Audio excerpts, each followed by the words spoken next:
tous et à toutes, et merci à RSE et PED de nous ouvrir ces espaces de discussion.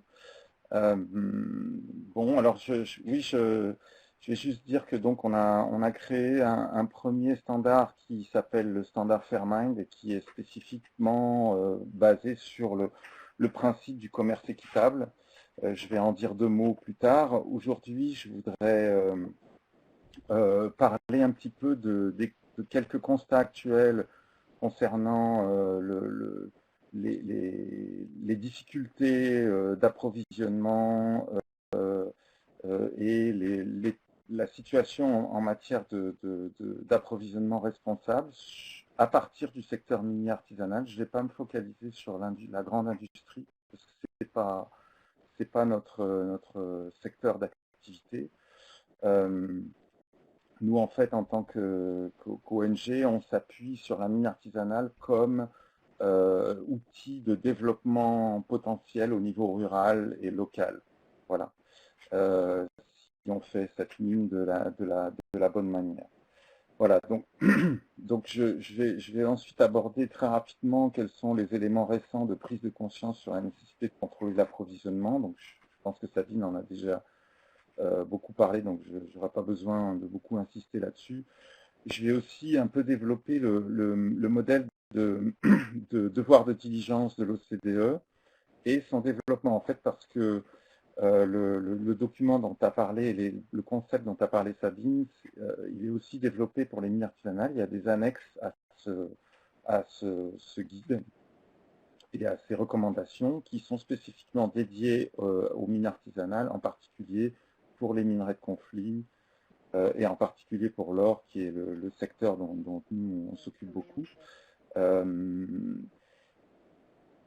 Et je vais également parler un peu plus loin des initiatives du secteur privé qui répondent un peu à cette difficulté de comment est-ce qu'on s'approvisionne de manière responsable en produits miniers à partir du secteur minier artisanal. Je vais dire deux, trois mots sur la certification en commerce équitable. Donc là, je dirais un petit peu de mots, je parlerai un petit peu de ces standards qui sont déjà existants, qui ont déjà plusieurs années d'existence. Et enfin, je développerai pendant quelques minutes l'émergence actuelle d'un modèle de mise en œuvre justement de ce devoir de diligence applicable au secteur minier artisanal. Alors, le constat, donc le constat qu'on fait depuis plusieurs années et même depuis des décennies, c'est que le secteur minier artisanal, parce qu'il est en général informel, parce qu'il est voire illégal, parce qu'il est localisé dans le monde rural et qu'il est en général pas à petite échelle, mais localisé en plusieurs petites unités, il est facilement pris comme source de financement pour des groupements armés, pour des violations des droits de l'homme ou pour le blanchiment d'argent issu de filières de commercialisation illicite. Donc on est sans arrêt, ce secteur est sans arrêt frontalier avec des violations des droits de l'homme, en particulier le terrorisme. Voilà. Et donc ça porte un impact d'abord simplement pour le respect des droits de l'homme au niveau de l'accès de ce type de mine à une commercialisation légale. Donc ça pose vraiment un problème d'ouverture vers une commercialisation légale, vers l'accès aux marchés internationaux. C'est une situation qu'on retrouve aujourd'hui dans de nombreux pays. On n'est plus, le concept a été vraiment, la prise de conscience s'est faite à partir de l'Afrique centrale, comme l'a mentionné Sabine aussi, mais réellement, aujourd'hui, on a énormément de zones qui sont affectées par ce genre de problématiques. On peut parler de l'Asie, de l'Amérique latine, en particulier la Colombie, là où on a notre siège. Mais aussi, on peut parler de l'Afrique de l'Ouest, avec l'émergence des groupes djihadistes qui s'alimentent à partir des mines d'or subsahariennes. Voilà, bon bref, c'est...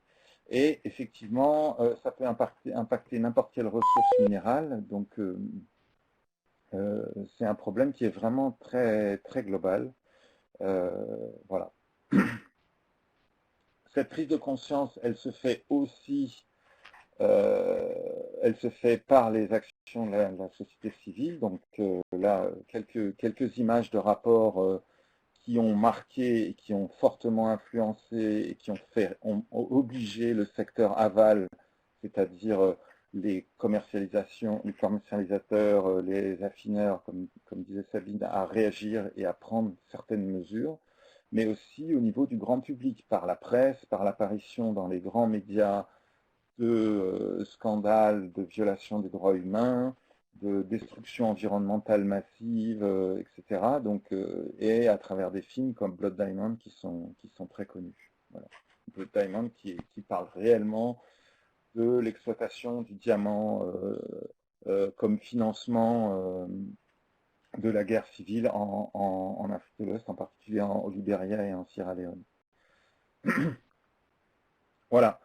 Alors, Sabine a aussi mentionné les différentes législations, donc je ne vais pas insister là-dessus. Je vais juste ajouter qu'il y a quand même depuis des années des recommandations au niveau international, en particulier du G7, du G8, du Conseil des Nations, du Conseil de sécurité des Nations Unies sur la RDC. Il y a un nombre incalculable de résolutions mais également sur la Côte d'Ivoire, qui ont donné lieu notamment à la formation de la conférence internationale de la région des Grands Lacs, suite aux événements de la guerre des années 90 et du début des années 2000 dans cette région, et les recommandations de l'OCDE.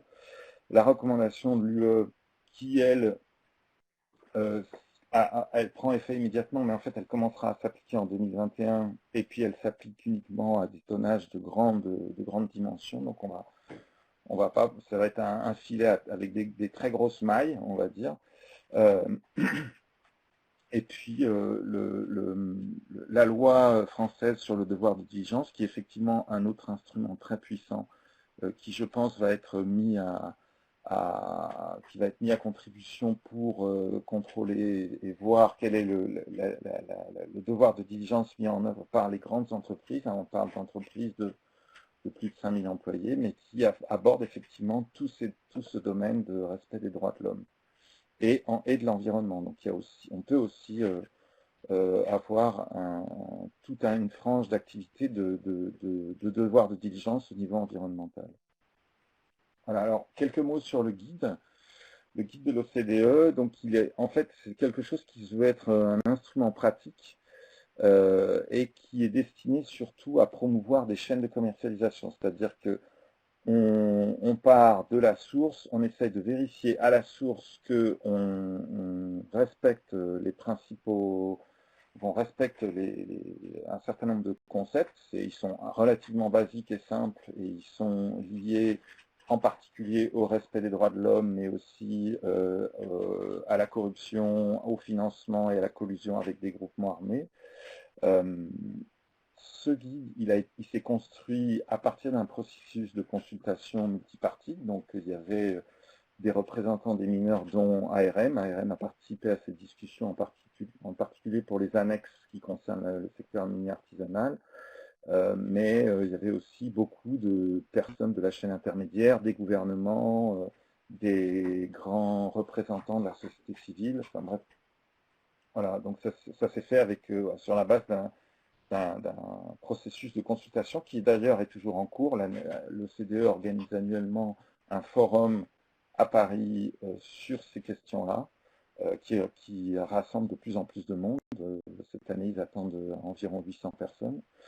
Voilà, et il est basé sur un ensemble unique de conformité, c'est-à-dire de respect, d'attente en matière de droits de l'homme et de non-participation à des conflits. Voilà. Donc c'est vraiment un processus dynamique qui tend à s'améliorer, et aujourd'hui que l'OCDE essaye de traduire en application concrète, que ce soit au niveau des gouvernements, au niveau des sociétés ou au niveau de groupements d'intérêt dont on parlait, hein, des des organisations qui chapeautent des secteurs d'entreprise. Voilà, donc ça c'est quelque chose qui est en cours, voilà, et justement on fait partie de cette discussion et on essaye de mettre ça en application. Donc les annexes 2 et 3 proposent des schémas ou des dispositions qui permettent de mettre en œuvre ce concept, et notamment ils établissent des concepts de risques immédiats, donc des risques d'atteinte ou de violation des droits de l'homme et de collusion avec des groupements armés dans des zones à risque, des zones effectivement en conflit. Donc on a un certain nombre de risques qu'on appelle les risques immédiats, qui sont les atteintes les plus graves aux droits de l'homme, torture, meurtre, etc. Donc, et le soutien direct et volontaire aux groupes armés, donc les groupes armés non étatiques. Donc ça fait partie des choses les plus graves. Et là, effectivement, ce sont ce qu'on appelle les risques immédiats, c'est les risques avec lesquels donc, on cesse toute relation avec ces producteurs. Mais on a des risques qui peuvent être atténués.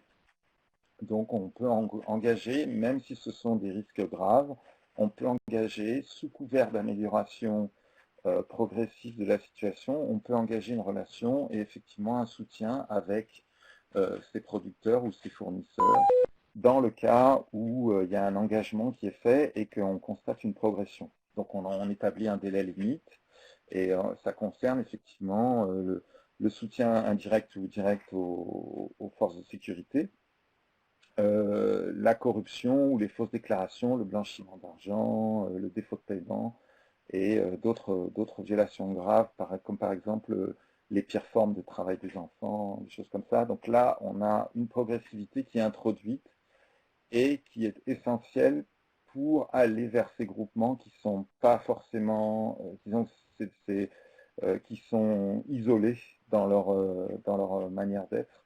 Et donc, au niveau de la mine artisanale, c'est très important de pouvoir aller vers ces groupements pour essayer de changer leur attitude. Voilà. En termes pour réagir par rapport à cette problématique d'approvisionnement responsable, ou disons de déclaration, les grands acteurs, là je vais parler beaucoup du secteur de l'or, mais ça s'applique à certaines autres matières premières, notamment ce qu'on appelle les minerais de conflit. On a des initiatives du secteur privé, notamment de la part du LBMA, donc qui est l'association qui gère et qui fixe le cours de l'or, donc qui est basée à Londres. Ils ont établi le Responsible Gold Code. Tout ce qui est marqué en bleu souligné sont des liens vers ces textes sources. Donc si vous récupérez la présentation, vous pourrez vous pourrez cliquer sur les liens directement. Voilà. Vous avez donc il faut savoir que le LBMA contrôle pratiquement 70% des flux d'or mondiaux, tout ce qui est or industriel, semi-industriel, etc. Donc c'est une association avec une puissance pratiquement inégalée dans ce secteur. Et ils ont produit un code qui est basé sur le guide de devoir de diligence de l'OCDE. Donc c'est relativement basique. Ça porte pas plus loin que le respect fondamental des droits de l'homme. On a aussi un autre acteur qui est très important, c'est la Swiss Better Gold Association, qui, eux, à eux seuls, représentent une très grande fraction de tout ce qui est affinage mondial. Il faut savoir que la Suisse est la plateforme mondiale d'affinage de l'or. Donc ils sont très puissants parce que c'est vraiment un point critique de la chaîne d'approvisionnement. Et ils ont produit une espèce de réglementation avec 15 points qui vont un petit peu au-delà de la réglementation de l'OCDE ou du guide de l'OCDE et qui se rapprochent d'autres standards qui reconnaissent l'utilité et l'apport des standards dont je vais parler plus loin. Une troisième organisation qui présente aussi des standards disons, de responsabilité en matière d'approvisionnement, c'est le Responsible Jewelry Council, qui est aussi une grande organisation qui pèse beaucoup, puisqu'il y a plus de 1000 membres dont tous les acteurs principaux de la joaillerie mondiale, mais aussi de la production de ces matières premières que sont les pierres précieuses, les métaux précieux, et certains minerais qui sont utilisés dans la fabrication dans la bijouterie. Donc eux, ils ont deux types de codes. Un code of practices, qui est réellement un code de bonne pratique au niveau de la production et de la commercialisation, et le chain of custody, qui se réfère à la responsabilité entre acteurs pour le sourcing responsable. C'est-à-dire qu'on part de quelque chose avec on part d'une production qui est établie avec des standards, d'autres standards de responsabilité ou le leur, et on s'assure que en partant de cette production responsable, on descend la chaîne en gardant une traçabilité et une responsabilité sur le suivi de l'utilisation de ces matières premières. Voilà. Alors, une des problématiques de cette approche, c'est que ou de cette variété d'approches, c'est qu'on a une multiplicité de règles, on a une multiplicité de standards, de codes, de choses comme ça. Donc on se retrouve dans une espèce de forêt, puisqu'on a aussi énormément de devoirs de diligence qui sont produits au niveau même des petites entreprises, c'est-à-dire chaque affineur a pratiquement produit ses propres règles internes. Ces règles internes sont très mal connues, elles sont souvent pas publiées, pas sur les sites internet. Et donc, les producteurs eux-mêmes, ou disons la partie amont des chaînes, a beaucoup de mal à s'y retrouver et à faire des déclarations qui pourraient être en conformité avec les besoins du secteur aval. Donc là aussi, on se retrouve avec une coupure entre la partie la partie amont et la partie aval. Donc on a encore une fois une difficulté d'accès pour les mineurs artisanaux à ces marchés internationaux, à ces règlements et à se conformer à ces exigences. Voilà. Excusez-moi. Une autre, je me permets juste approche qui a de vous été interrompre développée depuis quelques une dizaine instants. d'années. Afin de laisser du temps en fait, pour les questions-réponses, voilà, c'était juste un petit rappel sur le timing qui reste 5-10 minutes à peu près sur le. D'accord, je suis un peu en retard. Okay. Donc très rapidement, d'accord. Donc ces standards qui sont mentionnés sur la diapositive sont des standards qui visent une excellence. Donc eux, ils sont extrêmement exigeants sur la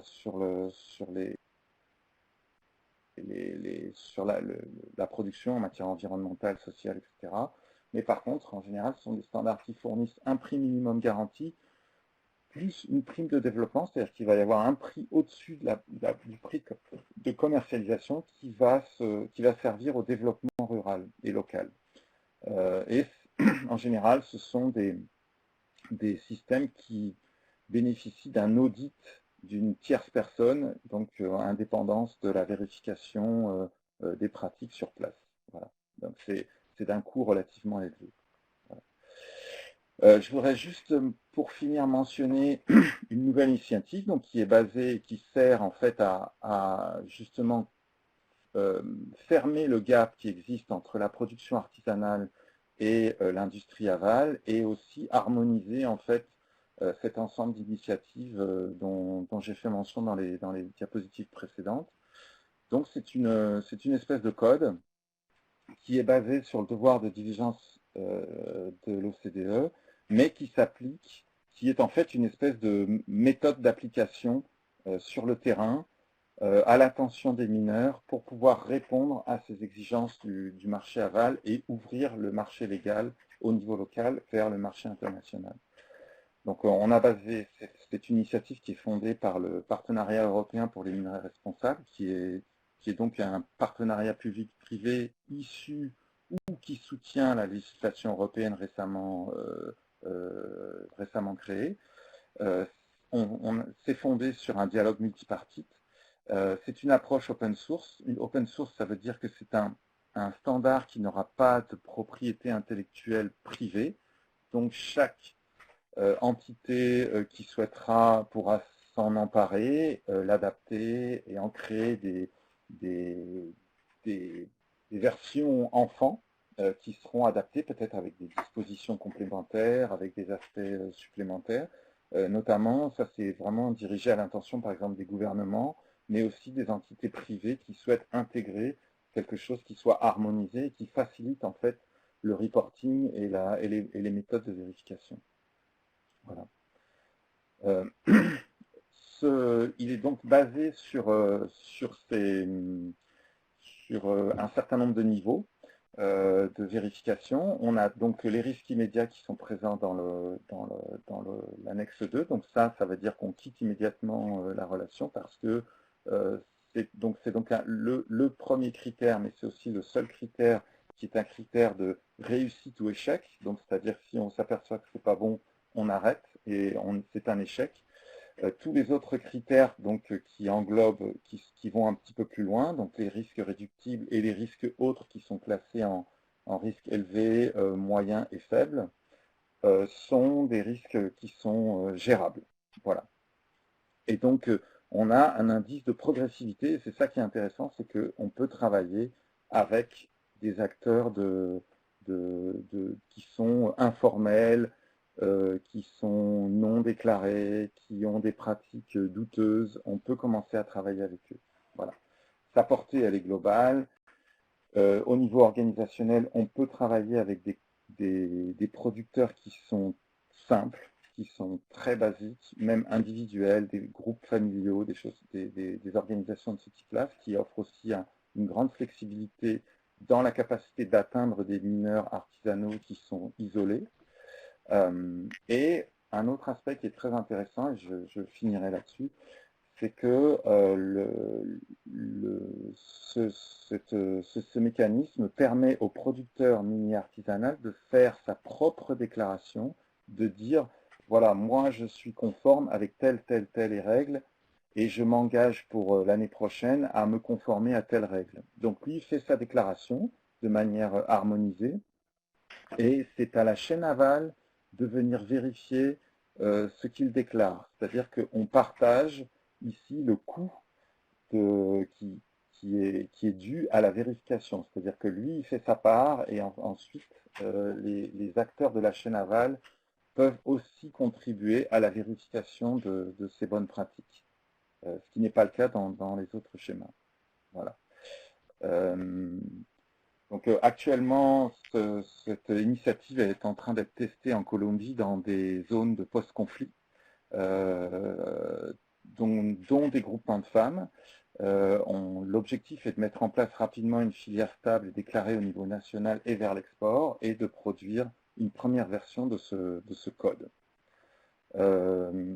Pour finir, j'invite tous les participants, ceux qui s'intéressent, de prendre directement contact avec moi ou avec RSE et PED, ou aller sur le site et écrire à standards@responsibleminds.org. On va ouvrir très bientôt, du 26 février au 26 avril, une période de consultation publique sur ce code CRAFT, qui est une initiative très intéressante, et on mettra à disposition les textes en français, les outils de consultation qui permettront d'envoyer. Donc nous avions une question sur les législations et sur le fait de savoir en quoi le UK Modern Slavery Act pouvait aussi s'appliquer à la question. Donc,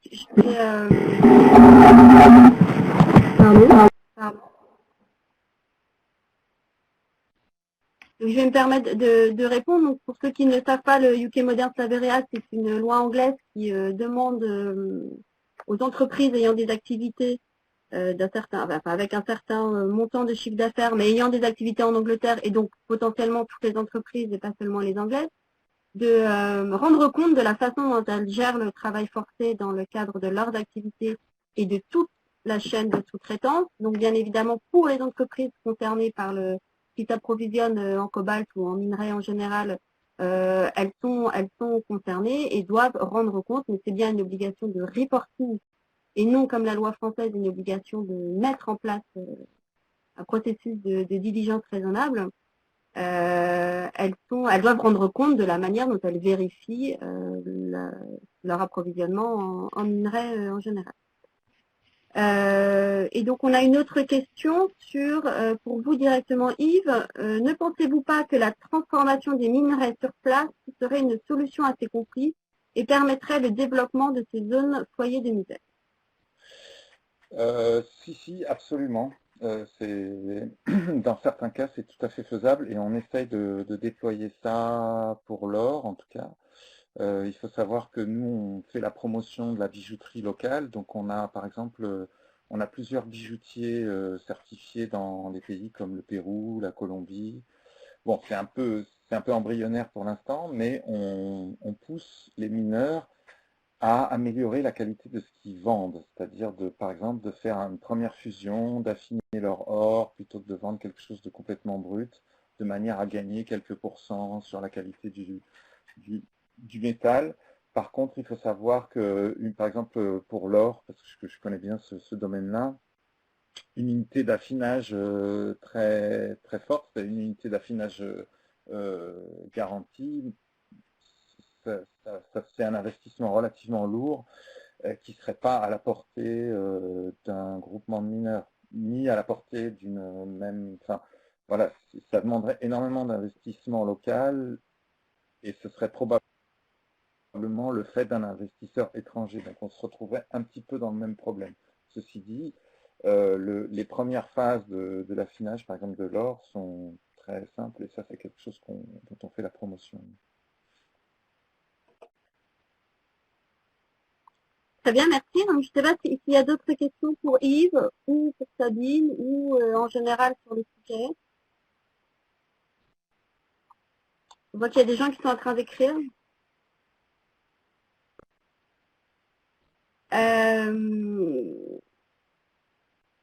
Moi, je pense que ce qu'il faut retenir des deux témoignages, c'est vraiment la nécessité d'avoir des actions très opérationnelles, mais sur toute la chaîne d'approvisionnement, que les responsabilités de chacun des acteurs dans les chaînes d'appro sont différentes, que je pense que les deux intervenants ont bien insisté sur le fait que les textes de référence et les principes directeurs en la matière, type OCDE, sont utiles pour vraiment définir les responsabilités de chacun et savoir comment agir, mais qu'ils nécessitent quand même, bien évidemment, même pour les guides sectoriels, des standards d'opérationnalisation, d'appropriation de la part de tous les acteurs, et c'est ce que j'ai bien compris, vous essayez de faire, Yves, avec votre initiative et votre code CRAFT pour transposer les principes directeurs de l'OCDE à la question toute particulière des mines artisanales. Voilà, je vois qu'il y a encore des gens qui sont en train d'écrire. On va peut-être attendre un peu s'il y a d'autres questions. Alors, je vais juste ajouter, puisque en attendant, faire un petit commentaire. Effectivement, ici, la traçabilité prend toute une dimension très importante. La traçabilité à partir du premier point de vente jusqu'à l'utilisation finale, mais aussi la traçabilité à l'intérieur du système de production. C'est-à-dire que pour éviter l'incursion de minerais qui ne seraient pas produits avec des bonnes pratiques, les mineurs eux-mêmes doivent mettre en œuvre un système qui leur permet de garantir que leur or est bien produit selon les conditions dont ils font acte. Donc c'est un peu, il y a une complexité organisationnelle au sein des groupements miniers qui réclame quand même un travail et un soutien local pour pouvoir arriver à cette garantie en fait de traçabilité. Voilà. Merci. Et donc nous avons une question directement pour vous. Alors, est-ce que ARM collabore avec la Commission interaméricaine des droits de l'homme, qui fait un travail remarquable Évidemment, ces rapports sont très fournis, quel que soit le sujet, et on sait que la Commission interaméricaine des droits de l'homme s'intéresse aussi aux activités directes des entreprises et aux violations sur le territoire du continent américain. Donc, est-ce que ARM collabore avec la Commission? Ça permettrait de renforcer la légitimité de votre action.